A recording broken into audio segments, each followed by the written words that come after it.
it's this guy here from YCG, Your Casual Gamer. In this episode, we're going to be going through the destructible meshes together. Now, I know there's a lot of tutorials out there that already shows the gif of it, so I'm not going to try to reinvent the wheel over here, but I will leave you in the description below links to go learn more on the subject, and also two nice features that I found online that you could try to recreate yourself. Now, that being said, what I want to show you guys is, yes, I will do a quick sum up on how to make destructible meshes. But what I want to do with you is use it using blueprints, because I don't find there's a lot out there for blueprints. In our case, we're on this wood bridge over here, but some of the tiles are not very safe. So let's say I walk on this one over here, you're going to hear the wood break, crack, and then the wood is going to break. Now, it's not the best of the effects, but I will show you how to make it as best as I can. And you can go on here, and there you have it. So stay tuned. Okay, so let's start by making our destructible mesh. So from here, I'm going to click on the magnifier here just to go find where my mesh is. I'm going to right click on it and create destructible mesh. Now, if you're playing with a newer version than I am, I'm playing with the 4-17-2, you are not going to see that option right off the bat. And I have a project that's open over here in the 4-23, and I'm going to show you right clear over here that you don't see it.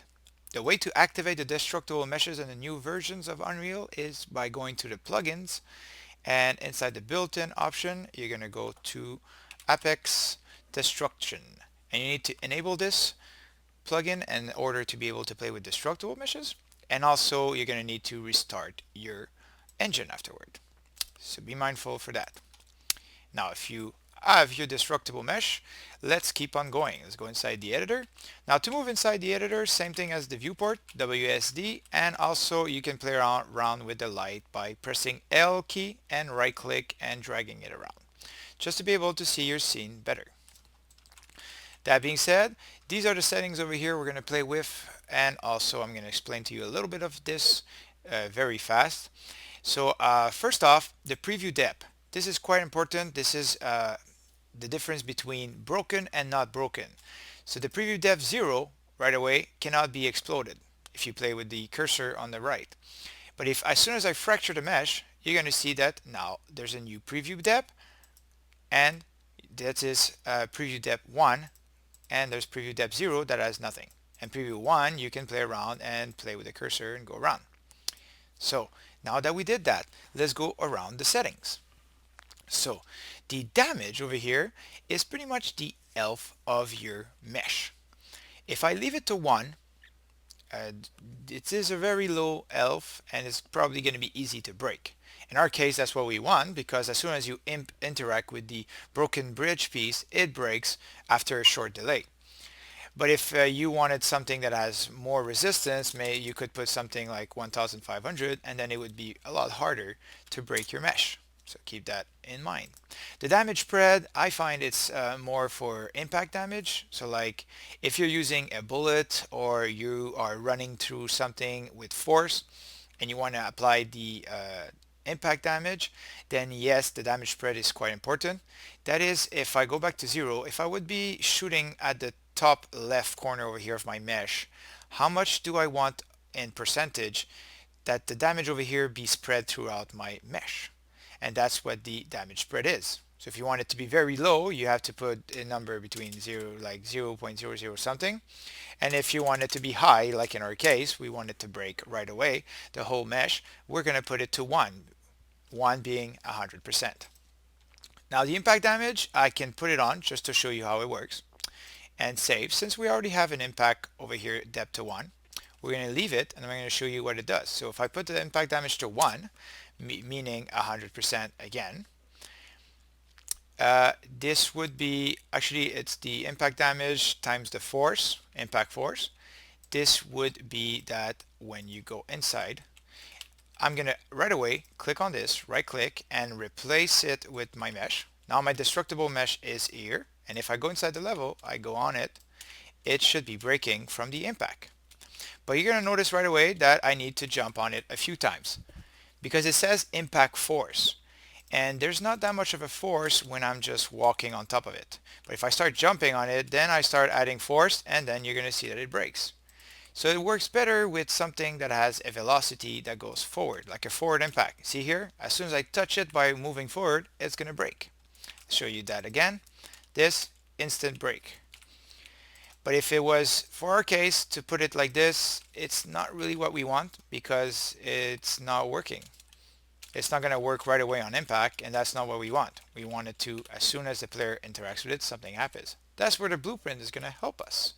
So let's go back over here. We still have a few settings that we're going to need to put on. So enable impact, we don't need. Over here in the debris, we're going to put the lifetime to 1, and the reason the 1 to 5 seconds.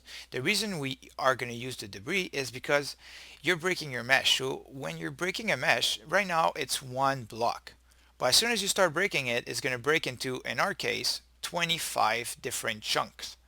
So you have to imagine this being 25 new meshes. So you can imagine if you put this to, I don't know, 100, and you have many of these in your scene, that you're going to be adding a lot of meshes to your scene. And if you keep them around, it's going to be very hard for the machine to compute, and therefore you might lose some performance. Machine being the computer of your user. So I like to keep a debris max life, so that way eventually it's going to disappear. To make sure that the debris works, you're going to need to have the debris timeout on. These are two linked. Also, you're going to need the debris on over here, and you're going to make sure that the debris depth is on the right one. Right now it's -1. We don't have that in our option. We have 0 and 1. So if you want it to happen, you need to happen at 1. Since at 0, there's no debris. Nothing is broken. So you make sure that it's at 1. That way the program is going to understand, okay, this is where I start doing the debris timeout. That being said, this is done. Go down. The other thing over here, when you go over here and you go to debris count 1, you're going to notice that there is the world grid material applied to the chunks over here, which isn't too nice. Quick way to fix this is actually over here. You see that there's the material for the top part. You're going to click on the magnifier over here again. It's going to go and select your material inside the content browser, and over here you can just apply it with the little arrow.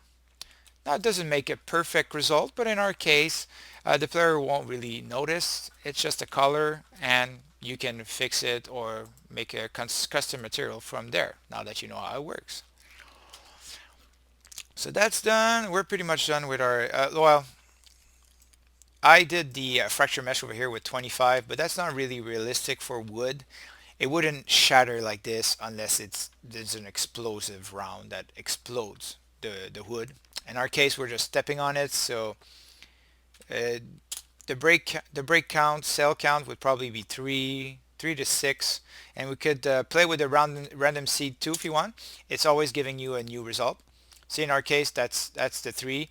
If I put this to 10, it's gonna do a different break, and maybe I like 4 better. And let's try that again. I don't like the seed. So you're gonna be playing with this a lot just to get the actual result you want, and it could be long. So just for the purpose of the tutorial, I'm not gonna play more than this. So let's put it to 6 just to make sure that it breaks everywhere. There you go, perfect for me. And save, and there you have it. Now you have your mesh ready to